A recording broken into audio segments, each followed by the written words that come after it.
ग्यारस माता की जय हो, ग्यारस माता की जय हो।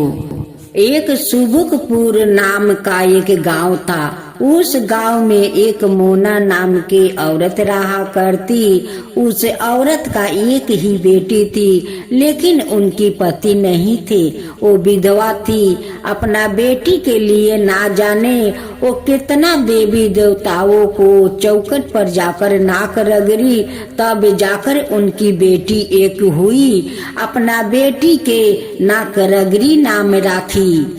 पड़ोसिन लोग कहती कि मोना बहन, आपका कोई नाम नहीं मिला है कि अपना बेटी के नाम राखी नाक रगड़ी।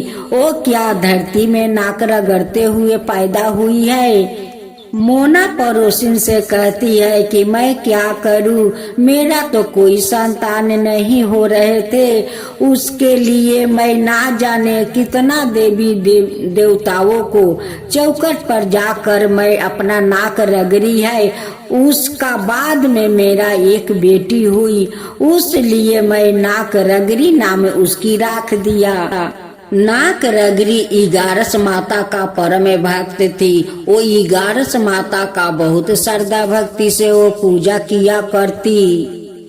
ग्यारस माता का पूजा करते करते नाक रगड़ी विवाह जोग्य हो गई। एक दिन उनकी माँ बैठे बैठे चिंता कर रही थी कि मेरी बेटी तो ग्यारस माता का भक्त है, ऐसा घर मिलेगा तभी तो मेरी बेटी जाकर वहाँ ग्यारस माता का पूजा करेगी। अगर ऐसा वैसा घर मिल गया तो मेरी ये भक्त बेटी ग्यारस माता का कैसे पूजा करेगी? आज जब तक ग्यारस माता का पूजा नहीं करती है, वो तो भोजन भी ग्रहण नहीं करती है। माँ का मन में नाना रकम में अब तो चिंता लगने लगा कि मेरे बेटी तो इकलौती है, आई तो जाएगी जिसका घर में तो ग्यारस माता का तो वो महीना में 2 बार पूजा करती है। वो लोग करने देंगे कि नहीं देंगे, यही सब बैठकर सोच रही थी। एक दिन मोना का चिंता देख कर ग्यारस माता अपना एक बूढ़ी का रूप धारण करती है और मोना के पास आती है। कहती है कि बेटी, तू क्यों चिंता करती है, क्या बात है? मुझे तो बताओ कि तू क्या चिंता कर रही है, किसके लिए चिंता कर रही है? मोना उस बहरूपी ग्यारस माता से कहती है कि क्या करूं, मैं तो माँ हूँ, मेरा तो बहुत चिंता लग रहा है कि मेरी बेटी तो भक्तन है, वो तो ग्यारस माता का भक्त है। वो जहाँ जाएगी वो लोग उन्हें पूजा करने देंगे कि नहीं देंगे, और वो जब तक पूजा नहीं करती है तब तक कुछ मुंह में नहीं अन्न जल ग्रहण करती है। ग्यारस माता कहती है कि जिसका बेटी ग्यारस माता का व्रत करती है उसकी माँ इतना चिंता करती है, उनकी ग्यारस माता है ना, वही रक्षा करेगी। तुम चिंता मत करो, अच्छा घर द्वार खोज करे और उन्हें शादी कर दो, लेकिन अपना बेटी के लिए चिंता मत करो, ग्यारस माता का नाम पर छोड़ दो। मोना कहती है कि माँ, आपकी बात सुनकर तो मेरा मन से चिंता निकल गया, मेरा सारा चिंता दूर हो गया। अब तो ग्यारस माता कहती है कि बेटी, तू मेरी बात समझ गई, देख तेरा बेटी का कुछ नहीं होगा, कोई कुछ नहीं बिगाड़ सकता है। तेरा बेटी तो इतना ग्यारस माता का परम भक्त है, उनके साथ भला बुरा हो सकता है, कभी बुरा नहीं होगा बेटी।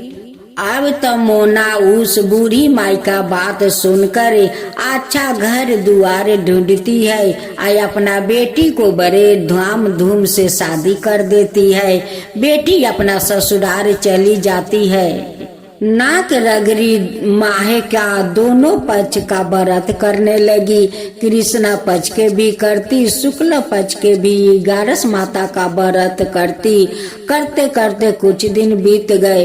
अब तो सासू माँ जलने लगी कि देखो बहू, तुम आराम से ग्यारस माता का व्रत करती हो, आज सब जेठानी लोग काम करती है, ये सब घर में नहीं चलेगा। सास कहने लगी कि देखो तुम ये सब पूजा पाठ छोड़कर आए अपना जेठानी लोग के साथ काम करो, मेरा घर में पूजा पाठ नहीं चलेगा।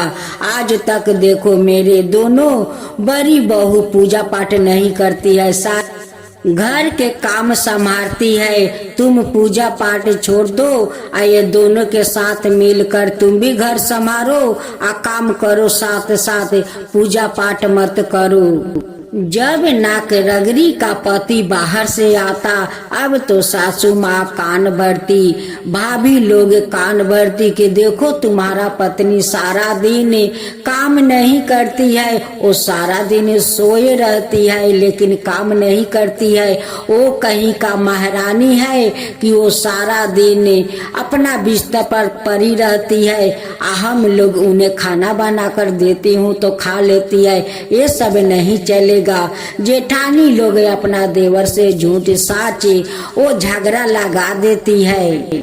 लेकिन छोटू तो बहुत समझदार था, वो तो समझता था कि मेरा पत्नी तो सुबह उठती है, सुबह काम धंधा कर लेती है, तभी तो भगवान का पूजा करती है, ये लोग तो मुझे झूठ बोल रही है।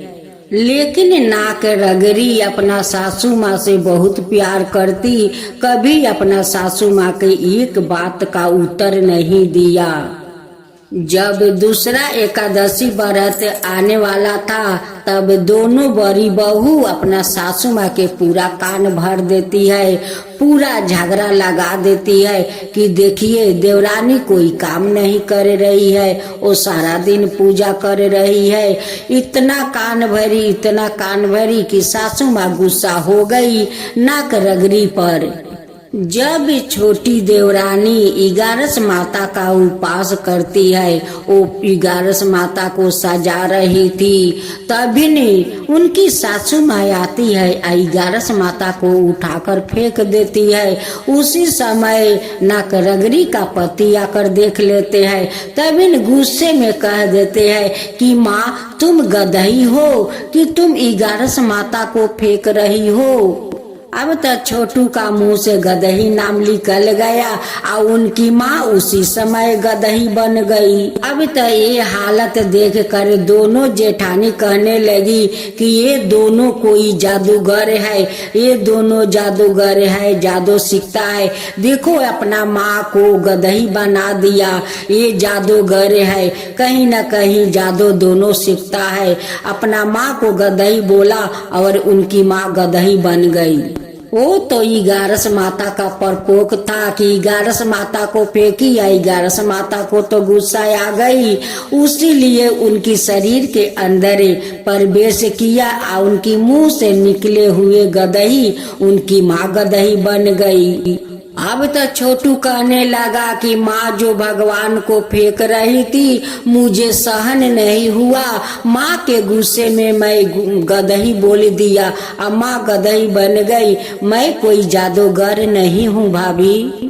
छोटू 11 माता को उठाकर घर के अंदर ले आते हैं और उनकी आसन पर बैठा देते हैं, हाथ जोड़कर माफी मांगते हैं कि माता मुझे माफ कर दीजिए, मेरे मुख से भाषा निकले हुए मेरी माँ को पड़ गई, माँ मुझे माफ कर दीजिए, मैं कोई जादूगर नहीं हूँ, मेरी भाभी लोग मुझे कलंकी बना रहे हैं। छोटू का पत्नी कहने लगी कि माँ आपको तो मैं छोटे से पूजा करती हूँ श्रद्धा भक्ति से, मेरे सासू माँ को फिर से उनकी चेहरा में आन दीजिए, उनकी अपना चेहरा में आन दीजिए, माँ मेरे पति को माफ कर दीजिए। गुस्से में अपना माँ को बोल दिया, आपको जो फेंका तो मेरे पति को अच्छा नहीं लगा माँ, उसलिए अपना माँ को गदही बोल दिया और उनकी माँ गदही बन गई। माँ मेरे पति को माफ कर दीजिए और मेरे सासू माँ के अपना रूप में ले आइए। माँ अपना भक्त का बात सुनकर 11 माता उस गदही का सपना देती है, जाने कि उनकी सासू माँ के वो सपना देती है कि देखो तुम जे भूल किया है और मुझे घर से बाहर फेंका है, उसी के कारण तुम उसी के कारण तुम गदही बन गई हो। तुम्हारा बेटा का कोई दोष नहीं है, वो कोई जादूगर नहीं है, वो तो मेरा परपोक है। तुम जब फेंकी तो मैं तो गुस्सा हो गया, होकर उनकी शरीर में प्रवेश लिया। उसलिए तुम्हारा बेटा बोला गधा होने का, तो तुम गधा हो गई। वो उनका कोई दोष नहीं है, वो मेरा परपोक है। नहीं तुम मुझे फेंकती और नहीं तुम गदही बनती। अब तो सासू माँ कहने लगी कि माता मुझे माफ कर दो, इस गदही से मुक्त होने के लिए मुझे क्या करना होगा।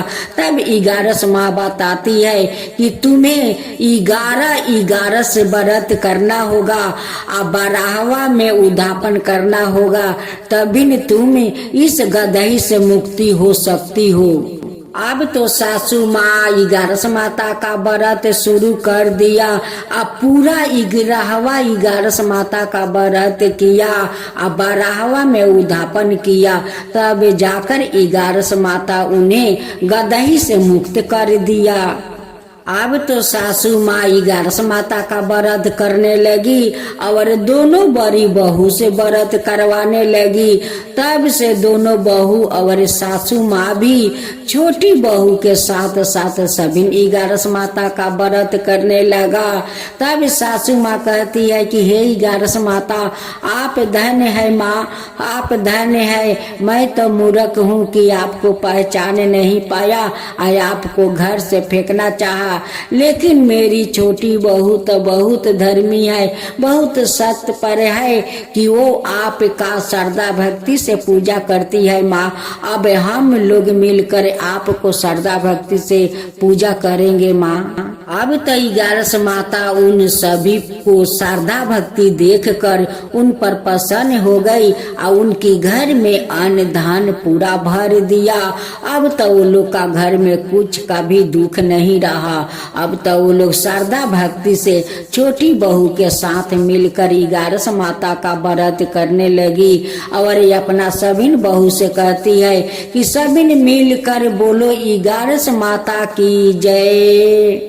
हे 11 माता, जैसे उस औरत को गदही से मुक्त करके उनकी अपना रूप में लाए, उनकी घर में अन्न धन भर दिया, वैसे सबका घर में अन्न धन भर दीजिए। हे 11 माता, सबके ऊपर कृपा कीजिए। जो आपका कथा कहे, जो सुने, जो हुंकार भरे, उन सब के ऊपर कृपा कीजिए। हे 11 माता, सबके ऊपर कृपा कीजिए। 11 माता की जय हो, 11 माता की जय हो, विष्णु भगवान की जय हो, विष्णु भगवान की जय हो।